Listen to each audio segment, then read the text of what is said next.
Good morning my dear kids, how are you all. So kids, आज हम फिर से आए हैं अपनी मैथ्स की क्लास में। आपको याद है आपने लास्ट वीक्स में शेप्स की थी।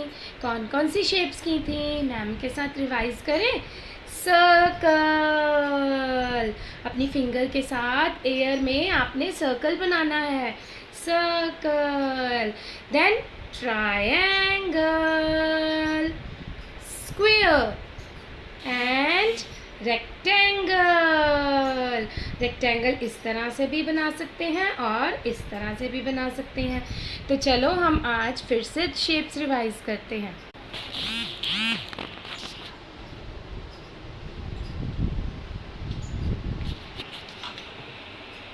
So children, can you recognize this shape? Yes, अपने अपने मम्मा को बताना है। This is square shape. आपके घर में भी बेड्स होते हैं, तो आपके बेड्स की शेप क्या होती है? स्क्वायर। तो आप सबने भी अपने अपने घर में देखना है कि बेड की शेप क्या होती है? Square shape. Now children, tell me what is the shape of this table? Yes, this is rectangle shape. इनकी देखो, आपस में कोई भी साइड्स मैच नहीं ना करती, दो साइड्स इसकी सेम होती हैं। So this is rectangle shape. आपके घर में बहुत सारी चीज़ें रेक्टेंगल शेप में होती हैं, जैसे कि डोर्स, टेबल्स। तो बेटा, आपने भी अपने घर में ढूंढना है और मम्मा को बताना है कि कौन कौन सी चीज़ें रेक्टेंगल शेप की हैं, जैसे स्क्वायर शेप की बताओगे। Children, look at this door. What is the shape of this door? Yes, this is rectangle shape. देखो, इसकी 4 sides equal नहीं है ना, आमने सामने वाली 2 sides equal हैं. So this is also rectangle shape. Children, tell me which shape is this? Yes, this is square shape. देखो, इसकी चारों sides equal है ना, so this is square shape. Okay, children. What is this shape? Which shape is this? Circle shape. आपके घर में भी ऐसी shapes के कई सारे boxes होते हैं, कोई किचन में भी होते हैं। तो ये which shape is this? Circle shape. It is round. Which shape is this? Yes, this is also a circle shape. Children, what is the shape of this lid? जो कि आपके किचन में भी होते हैं। Yes, this is circle shape. आपकी kitchen में बहुत सारी चीजें सर्कल शेप में और स्क्वायर शेप में होती हैं। Which shape is this? This is also a rectangle shape. Board की शेप भी रेक्टेंगल है। So children, this plate is also in a circle shape. Children, which shape is this? Yes, this is triangle shape. This is triangle shape. And this is also a triangle. Look, आप जब pencil box लाते हो उसके ऊपर ऐसे बना होता है ना, so this is also a triangle. And this umbrella is also in triangle shape. So बेटा, आपके घर में जब सैंडविचेस बनते हैं, पिज्ज़ा बनता है, उसकी शेप भी ट्रायंगल होती है। Now children, let's revise shapes. Look here बेटा, आपको अलग अलग शेप्स ना नोटबुक पर भी ऐसे लिखी हुई आ सकती हैं, और आपसे मैम ऑरल में भी शेप्स सुन सकते हैं। ठीक है, रीड करना सीखना है पहले आपने। रीड इट, और आप मेरी वीडियो खुद देखा करो। Circle. Now read it, ma'am क्या लिख रहे हैं? ट्रायंगल। ऐसे हेडिंग भी खुद लिखनी है और रीड भी करना है और ड्रॉ भी करना है। Square and rectangle. ऐसे मैम ने 4 शेप्स का नाम लिखा ना, सर्कल, ट्रायंगल, स्क्वायर, रेक्टेंगल। आपने इसको रीड करने की कोशिश करनी है, खुद रीड करना है, मम्मा से नहीं पूछना कि यहाँ कौन सी शेप बनानी है। अब जब आप सर्कल बनाते हो तो आपने ऐसे फ्री हैंड से, ये देखो मैम ने फ्री हैंड से सर्कल बना दिया। जहाँ से आपका गलत है वहाँ से आप ठीक कर लो। अब इस सर्कल में ब्यूटीफुली कलर करना है और कलर को हमेशा एक तरफ चलाते हैं। अगर आप ऐसे ऐसे कलर कर रहे हो तो ऐसे चलाओगे, अगर ऐसे कर रहे हो तो ऐसे ही चलाओगे। Now next is triangle. अब मैम ने यहाँ पे ऐसे डॉट्स लगाई होंगी, ठीक है, 1 2 3 डॉट्स। पहले आपने नोटबुक पे ऐसे 3 डॉट्स लगा लेनी है, फिर ट्रायंगल बनाना है लाइक दिस। खुद डॉट्स लगा के खुद ट्रायंगल बनाना है। Now square. स्क्वायर में आपने ऐसे डॉट्स लगानी है, 1 2 3 4, 4 बॉक्सेस में 1 2 3 4। फिर sleeping standing sleeping standing square. Now rectangle. Ma'am आपसे ये ऑरल में भी सुन सकते हैं। यहाँ पे 2 डॉट्स लगाई। अब जो रेक्टेंगल होता है वो इस तरह से लंबा भी हो सकता है, इस तरह से भी हो सकता है। मैम ऐसे बनाने लगे, ये भी 2 डॉट्स लगा दी, ठीक है। 1 2 3 4 5 6 7 8 9 10 बॉक्सेस में। तो आपने ऐसे स्लिपिंग स्टैंडिंग, ये बन गया रेक्टेंगल। एक बार शेप्स के नेम रिवाइज करो, सर्कल, ट्रायंगल, स्क्वायर, रेक्टेंगल। फिर से बोलिए, सर्कल, ट्रायंगल, स्क्वायर, रेक्टेंगल। आपने जब ये काम करना है इन चारों के नेम भी रिपीट करने हैं और लर्न करने हैं। मैम आपको कोई भी शेप दिखा के पूछ सकते हैं कि विच शेप इज दिस, आपने उसका नेम बताना है। ये ना हो आप ट्रायंगल को रेक्टेंगल बोलो और रेक्टेंगल को ट्रायंगल बोलो। अब आपने इन शेप्स में कलर भी करना है और इनके नेम भी लर्न करने हैं। मम्मा को बोलो आपको डिफरेंट डिफरेंट ऑब्जेक्ट्स दिखाएं और आप उनकी शेप्स बताओ। अब हम नेक्स्ट काम करते हैं। तो बच्चों आपने देखा ये क्या पढ़ा है? यस, ये हैं 3 friends, they are best friends. अब तीनों को लगी है भूख, दे आर हंग्री। आपको पता है ये जो तीनों फ्रेंड्स हैं वो हेल्दी फूड खाते हैं। तो हेल्दी फूड में सैलेड भी आता है ना। तो देखो उनको बहुत भूख लगी है और वो क्या खाना चाहते हैं? कुकुम्बर। तो बेटा सबसे पहले देखते हैं कि इनके ऊपर मैम ने क्या लिखा हुआ है।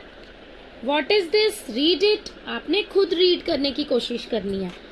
After, between, before। बेटा आपको पता है ना ये तीनों वर्ड्स के बारे में कि ये क्या है? यस, क्योंकि आप ये आफ्टर, बिफोर, बिटवीन अपनी प्रीवियस क्लासेस में भी कर चुके हो और मैम भी आपको बहुत बार करवा चुके हैं। तो आफ्टर का मतलब क्या होता है? पीछे, जो चीज पीछे होती है, यानी कि नंबर्स में से डाउन नंबर। ये देख, आफ्टर मीन्स पीछे वाला, यानी जब हम नंबर्स लिखते हैं, सपोज हमने लिखा 1 2 3 4 5 6, ठीक है, तो उसमें पीछे वाला नंबर, यानी 1 के पीछे क्या है? 2, 2 के पीछे क्या है? 3, यानी कि डाउन नंबर। आपने हमेशा याद रखना है, आफ्टर मीन्स आपने डाउन नंबर बोलना है, यानी कि फॉरवर्ड काउंटिंग चलनी है। देखो बेटा जब हम ऐसे 1 2 3 लिखते हैं तो देखो ये काउंटिंग इस तरह को जा रही है ना, इस तरफ जा रही है, तो इसीलिए मैम ने इधर और एरो बनाया है। तो it means forward counting. After में आपने फॉरवर्ड काउंटिंग बोलनी होती है, यानी लाइन वाइज बोलना होता है, डाउन नंबर लेना होता है। अगर मैम पूछें कि 4 के आफ्टर क्या आता है तो आप बोलोगे 5। ये देखो इस तरह से आना है ना डाउन, तो दिस इज आफ्टर। अब बिटवीन का मतलब क्या होता है? बिटवीन मतलब बीच में, दोनों के बीच में। अगर मैम आपको पूछें कि 1 और 3 के बीच में क्या आता है तो बीच में मतलब बिटवीन, यानी 2 comes between 1 and 3. तो देखो बिटवीन में मैम ने 2 एरोज बनाए हैं, यानी कि अगर यहाँ लिखा है 4 और यहाँ लिखा है 6, तो इन दोनों के बीच में क्या आएगा, यहाँ आता है 5. अब बिफोर का मतलब क्या होता है? बिफोर मतलब हम वापस जा रहे हैं. आफ्टर में आप आगे जा रहे थे ना, फॉरवर्ड काउंटिंग बोल रहे थे. अब आपने बिफोर में पीछे जाना है, यानी बैक जाना है. जैसे कि आप सब्ट्रैक्शन में बैक जाते हो, यानी बिफोर में हम कैसे करेंगे? अगर हमने करना है 6 के बिफोर क्या है? बिफोर मीन्स पहले, पहले अपर नंबर, यानी 5 है 6 के बिफोर. अब यहाँ देखो, अगर इस तरह से काउंटिंग लिखी हो, तो अगर हम पूछें कि 4 के बिफोर क्या है? बिफोर मीन्स अब हमने यहाँ नहीं एरो इस तरफ नहीं जाना. बिफोर में उल्टा एरो जाना है, बैकवर्ड. तो बिफोर से पहले क्या है? 3. तो 4 से पहले क्या आता है? 3. तो इस तरह से बेटा आपने आफ्टर, बिफोर और बिटवीन अच्छे से सीखना है. अब फिर से देखो, आफ्टर में फॉरवर्ड काउंटिंग, बिफोर में बैक जाना है और बिटवीन में बीच में. ठीक है? तो अब देखो बेटा, तो बेटा अब इन तीनों फ्रेंड्स को भूख लगी थी, तो अब यहाँ पर जो सैलेड के लिए कुकुम्बर पड़ा है, आप बताओ इसमें से सबसे पहले कौन पहुंचेगा? सबसे पहले पहुंचेगा बिफोर वाला बच्चा. देखो वो सबसे आगे है ना, यानी वो पहले है, पहले खड़ा है, तो वो पहले कुकुम्बर तक पहुंचेगा. ये देखो, क्योंकि वो सबसे पहले खड़ा है, तो जो पहले होता है, बिफोर होता है, वो पहले पहुंचता है. उसके बाद कौन पहुंचेगा? बिटवीन, क्योंकि बिफोर के आफ्टर बिटवीन वाला खड़ा है, तो फिर बिटवीन यानी बीच में वो पहुंचेगा. और सबसे बाद में यानी आफ्टर कौन पहुंचेगा? दिस वन, क्योंकि ये सबसे लास्ट में है. तो अब मैम को बताओ, ये बच्चा जो है ये इन दोनों के बिफोर है, यानी पहले है, और ये इन दोनों के बिटवीन है, यानी बीच में है, और ये इन दोनों के आफ्टर है, यानी बाद में है. इसी तरह से बेटा ये सैनिटाइजर की बोतल, और ये एक आपकी ट्रॉफी है, और ये है पेंसिल. तो आप बताइए इसमें से बिफोर, आफ्टर और बिटवीन कौन सा होगा? अपने अपने मम्मा को बताना है. This is before the trophy, क्योंकि ये इससे पहले है, बिफोर. और ये क्या है? बिफोर आफ्टर के बिटवीन. दिस इज बिटवीन, ये इन दोनों के बीच में है. और पेंसिल, पेंसिल ट्रॉफी के आफ्टर है. तो बेटा ये है before, this is between and this is after. So here I take some more objects. What is this? This is cup. ठीक है? तो cup, this is glass and this is bowl.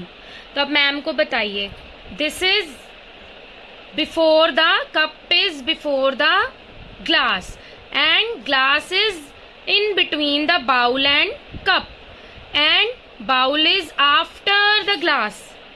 तो सब जो पहले होता है वो होता है बिफोर, जो बाद में होता है वो होता है आफ्टर, और जो बीच में होता है वो होता है between. Before, between, after. But बेटा ये अगर हम इस अकेले को देखें, बाउल को ना देखें, तो कप के आफ्टर ग्लास है और ग्लास के आफ्टर बाउल है. ठीक है? और इन दोनों के बीच में बिटवीन में ग्लास है. इसी तरह से हमने नंबर्स को भी करना है. बिफोर मीन्स पहले वाला यानी अपर नंबर, बिटवीन मीन्स बीच वाला, और आफ्टर मीन्स डाउन नंबर यानी बाद वाला, नीचे वाला. बिफोर में बैकवर्ड जाना है और आफ्टर में डाउनवर्ड्स यानी फॉरवर्ड काउंटिंग बोलनी है. सो बच्चों, अब आप अपनी नोटबुक पे भी आफ्टर, बिफोर, बिटवीन रिवाइज करोगे और ऑरली भी रिवाइज करोगे. अपने मम्मा को बोलना कि ऑरली आपको फ्लैश कार्ड्स दें और आपसे पूछें कि 2 के बिफोर क्या होता है, 3 के आफ्टर क्या होता है, 7 और 9 के बिटवीन क्या होता है, 4 के बिफोर क्या होता है, 6 के आफ्टर क्या होता है, इस तरह से. तो आप लोग फ्लैश कार्ड्स के साथ, छोटे छोटे फ्लैश कार्ड्स के साथ ज़रूर कोशिश करना बेटा आफ्टर, बिफोर और बिटवीन की. ये आपको ऑरल में भी आएगा और रिटन में भी आएगा. मैम आपको फ्लैश कार्ड्स दिखा के सुन सकते हैं कि 6 से बिफोर क्या होता है, 7 के आफ्टर क्या होता है, 7 और 9 के बिटवीन क्या होता है. इसीलिए आपने इसकी रिटन प्रैक्टिस भी करनी है और ऑरल प्रैक्टिस भी। अब देखो एक चीज़ ध्यान रखनी है रिटन में कि जब 4 के आफ्टर हो, बाद में, तो डाउन वाला नंबर आएगा। जब किसी नंबर के पहले लाइन लगी है, ठीक है, उससे पहले ही लगी है, बाद में नहीं ना लगी, देखो बाद में नहीं है लाइन, तो वो होता है बिफोर, यानी पहले, ऊपर वाला नंबर। और जब बीच में लगी है तो इसका मतलब बीच वाला नंबर, जैसे 1 और 3 के बीच में 2। आफ्टर मीन्स बाद में, डाउन नंबर याद रखना है। और मम्मा ने नहीं, आपने वीडियो देखनी है। जैसे 4 के आफ्टर 5, 0 के आफ्टर 1, ऐसे ही बिफोर में पहले वाला यानी ऊपर वाला नंबर। अब 3 के ऊपर 2 होता है ना, तो बिफोर मीन्स अपर नंबर, 3 से पहले 2 आता है, 6 से पहले बिफोर 5 आता है, 9 के पहले 8 आता है, 7 के पहले 6 आता है। तो पहले को क्या बोलते हैं? बिफोर, और बाद को क्या बोलते हैं? आफ्टर। और बिटवीन में क्या होता है? बीच वाला नंबर। इसमें आफ्टर, इस वाले के आफ्टर वाला लिखना होता है। जैसे 4 के बाद 5, फिर 6, 4 और 6 के बीच में 5 आता है। तो ये वीडियो आपने बड़े ध्यान से देखनी है। और what come after, before, between आपने नोटबुक पे भी करना है और मम्मा के साथ फ्लैश कार्ड्स के साथ भी प्रैक्टिस करनी है। और बेटा आपने 1 से 10 तक ऑरल काउंटिंग की भी प्रैक्टिस करनी है, वो भी मैम ने आपसे ऑरली सुननी है।